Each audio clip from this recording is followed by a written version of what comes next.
यहाँ पर हम विविध के जो मिसलेनियस क्वेश्चन है, जहाँ से क्वेश्चन आते हैं, मिसलेनियस क्वेश्चन आते हैं, वहाँ उसे देख लेते हैं। इसके जो इंपॉर्टेंट नोट्स हैं उसको देख लेते हैं। एलिथ्रीन संश्लेषित पाइरेथ्राइड कीटनाशक है जो मच्छर भगाने वाली दवाओं में प्रयुक्त किया जाता है। तो ये क्वेश्चन आता है कि मच्छर भगाने वाली दवाओं में क्या प्रयुक्त किया जाता है, तो इसका सही उत्तर होगा एलिथ्रीन संश्लेषित पाइरेथ्राइड कीटनाशक।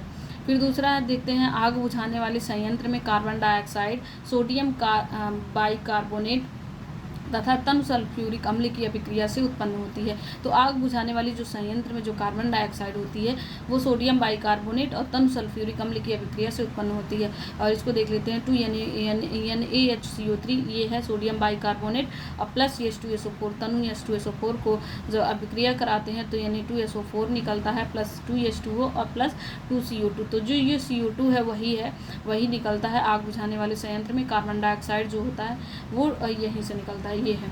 फिर उसके बाद है, चूहे को मारने के विष का निर्माण पोटेशियम साइनाइड या जिंक फास्फाइड नामक रसायन से किया जाता है। यह अत्यंत ही जहरीला रसायन है। तो फिर ये क्वेश्चन आता है कि चूहे मारने वाली जो विष होती हैं उसमें क्या होता है, तो पोटेशियम साइनाइड होता है या फिर जिंक फास्फाइड होता है। पोटेशियम साइनाइड होता है या फिर जिंक फास्फाइड होता है। फिर यहाँ देख लेते हैं, फास्फाइड नामक रसायन से किया जाता है। यह अत्यंत ही जहरीला रसायन है। फिर रोडेंटिसाइड एक प्रकार का कीट नियंत्रक रसायन है जिसका प्रयोग चूहा, गिलहरी आदि कुतरने वाले जानवरों के नियंत्रण हेतु किया जाता है। तो रोडेंटिसाइड का प्रयोग किस लिए किया जाता है कि ये कीट नियंत्रक रसायन है, इसका प्रयोग चूहा, गिलहरी आदि कुतरने वाले जानवरों के नियंत्रण हेतु किया जाता है। एल्युमिनियम फास्फाइड एक अकार्बनिक यौगिक है। तो ये क्वेश्चन आता है कि एल्युमिनियम फास्फाइड अकार्बनिक है या फिर कार्बनिक है, तो इसका सही उत्तर होगा अकार्बनिक यौगिक है। तो एल्युमिनियम फास्फाइड अकार्बनिक यौगिक है। इसका प्रयोग कीटनाशक एवं धूमक के रूप में खाद्यान्नों के संग्रहण में किया जाता है। मस्टर्ड गैस को शक्तिशाली रासायनिक हथियार के रूप में प्रयोग किया जाता है। तो मस्टर्ड गैस को किस रूप में प्रयोग किया जाता है, रासायनिक हथियार के रूप में। तो रासायनिक हथियार के रूप में मस्टर्ड गैस को प्रयोग किया जाता है। इसका रासायनिक नाम क्या है, मस्टर्ड गैस का रासायनिक नाम है डाईइथाइल सल्फाइड। तो मस्टर्ड गैस का रासायनिक नाम है डाईइथाइल सल्फाइड है। इस प्राणघातक रसायन से त्वचा, आँख, फेफड़े एवं DNA कोशिकाएं सर्वाधिक प्रभावित होती हैं। जो मस्टर्ड गैस है, इससे जो प्राणघातक जो रसायन है, इससे त्वचा, आँख, फेफड़े एवं DNA कोशिकाएं सर्वाधिक प्रभावित होती हैं। प्रथम विश्व युद्ध में इसका प्रयोग हुआ था। तो प्रथम विश्व युद्ध में किसका प्रयोग किया गया था, मस्टर्ड गैस का प्रयोग किया गया था। पृथ्वी, पुरानी चट्टानें आदि की आयु ज्ञात करने के लिए यूरेनियम का प्रयोग किया जाता है। जो पृथ्वी है और जो पृथ्वी पर उपस्थित जो पुरानी चट्टानें हैं, इनका आयु ज्ञात करने के लिए यूरेनियम का प्रयोग किया जाता है।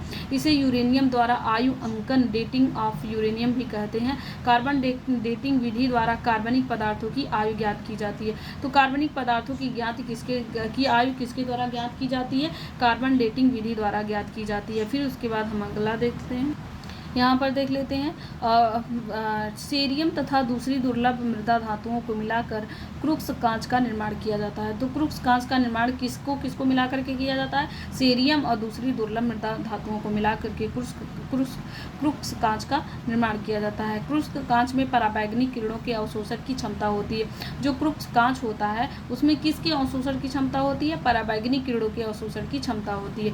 धूप के चश्मों में क्रुक्स कांच का उपयोग किया जाता है। धूप के चश्मों में किसका प्रयोग किया जाता है, क्रुक्स कांच का उपयोग किया जाता है। और फिर उसके बाद देखते हैं, जिंक ऑक्साइड यसद पुष्प के नाम से भी जाना जाता है। तो यसद पुष्प किसे कहा जाता है, जिंक ऑक्साइड को कहा जाता है। यसद पुष्प किसे कहा जाता है, जिंक ऑक्साइड को कहा जाता है। यह सफ़ेद पाउडर होता है, जिंक ऑक्साइड सफ़ेद पाउडर होता है। इसका उपयोग सौंदर्य प्रसाधन, स्याही तथा मलहम आदि के निर्माण में किया जाता है। तो जिंक ऑक्साइड का उपयोग, जिंक ऑक्साइड या यसद पुष्प का उपयोग कहाँ पे किया जाता है, इस सौंदर्य प्रसाधन में किया जाता है, स्याही बनाने में किया जाता है, मलहम आदि के निर्माण में किया जाता है। फिर क्लाउड सीडिंग क्या होता है, ये क्वेश्चन पूछता है एग्जाम में, क्लाउड सीडिंग क्या होता है। मौसम में बदलाव लाने की एक ऐसी प्रक्रिया है जिसमें बादलों से इच्छानुसार वर्षा कराई जाती है। तो बादलों से इच्छानुसार वर्षा कराई जाती है, इसी को ही क्लाउड सीडिंग कहते हैं। क्लाउड सीडिंग प्रक्रिया में सिल्वर आयोडाइड और शुष्क बर्फ जैसे यौगिक प्रयोग किए जाते हैं। तो ये क्वेश्चन पूछता है कि क्लाउड सीडिंग के लिए या फिर कृत्रिम वर्षा के लिए किस चीज़ का प्रयोग किया जाता है। तो सिल्वर आयोडाइड का प्रयोग किया जाता है या फिर शुष्क बर्फ का प्रयोग किया जाता है। फिर इन रसायनों का हवाई जहाज के जरिए बादलों पर छिड़काव किया जाता है और इसके अतिरिक्त पृथ्वी से जनरेटरों या एंटी एयरक्राफ्ट बंदूकों से भी इन्हें बादलों पर छोड़ा जाता है। तो इसको जो है हवाई जहाज के जरिए बादलों पर छिड़काव किया जाता है या फिर इसके अतिरिक्त पृथ्वी से जनरेटर या एंटी एयरक्राफ्ट बंदूकों से भी इन्हें बादलों पर छोड़ा जाता है और जिससे बादलों की इच्छानुसार वर्षा कराई जा सके। तो वो कौन सी है एलिमेंट्स हैं, वो हैं वो कंपाउंड कौन से हैं, सिल्वर आयोडाइड है और शुष्क बर्फ है। सिल्वर आयोडाइड और शुष्क बर्फ से क्लाउड सीडिंग होती है। फिर उसके माचिस की ज्वलनशीलता के लिए, माचिस की ज्वलनशीलता किस वजह से होती है, फास्फोरस का ऑक्साइड उत्तरदायी होता है। तो जो माचिस में हम यहाँ ऐसे माचिस होती है तो उसको जो रेड कलर का ऐसे रहता है जिससे हम फायर निकलती है, उसको रब करने पे उसको रब करने पे फायर निकलती है, तो वो जो होता है कि वो फास्फोरस ऑक्साइड का बना होता है। तो ये क्वेश्चन पूछता है कि जो माचिस की तीली में किस चीज़ का वो ज्वलनशीलता वाली जो पदार्थ होती है वो किस चीज़ का बना होता है, तो फास्फोरस ऑक्साइड का बना होता है।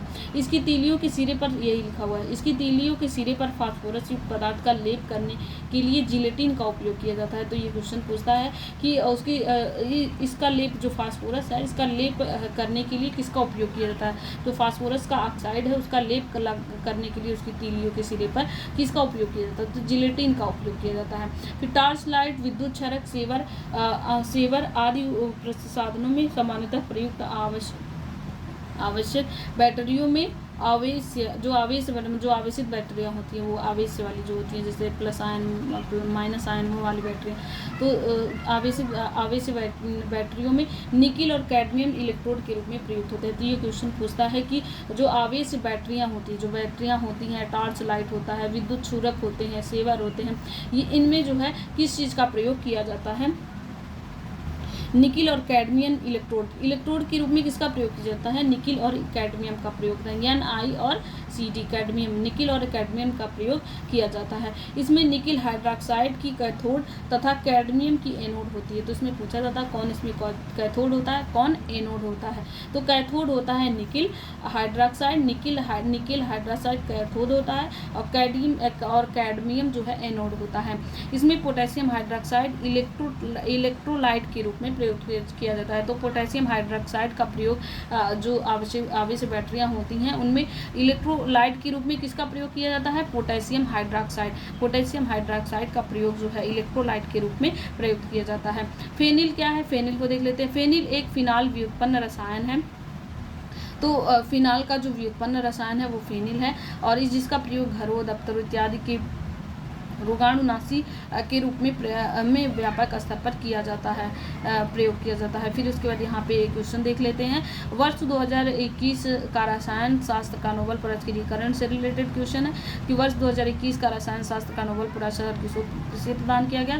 तो 2021 में बेंजामिन लिस्ट और डेविड मैकमिलन को प्रदान किया गया था, लेकिन जब ये तो 2021 की बात थी, 2021 का ये क्वेश्चन है, लेकिन हम प्रेजेंट टाइम का देखेंगे कि किसको मिला था। तो वर्ष 2021 में तो मिला था बेंजामिन लिस्ट और डेविड मैकमिलन को, ये वाला सही था, लेकिन अब प्रेजेंट टाइम में चेंज हो चुके हैं, तो फिर इसको हम अपडेट कर लेंगे। उसके बाद केमिस्ट्री का इम्पॉर्टेंट चैप्टर, उसके नोट्स कंप्लीट यहीं पर हो जाते हैं, जहाँ से बहुत ज़्यादा क्वेश्चन पूछे जाते हैं। तो इम्पॉर्टेंट चैप्टर कंप्लीट हो जाते हैं, उसके इम्पॉर्टेंट नोट्स कंप्लीट हो जाते हैं, जहाँ से मैक्सिमम क्वेश्चन पूछे जाते हैं।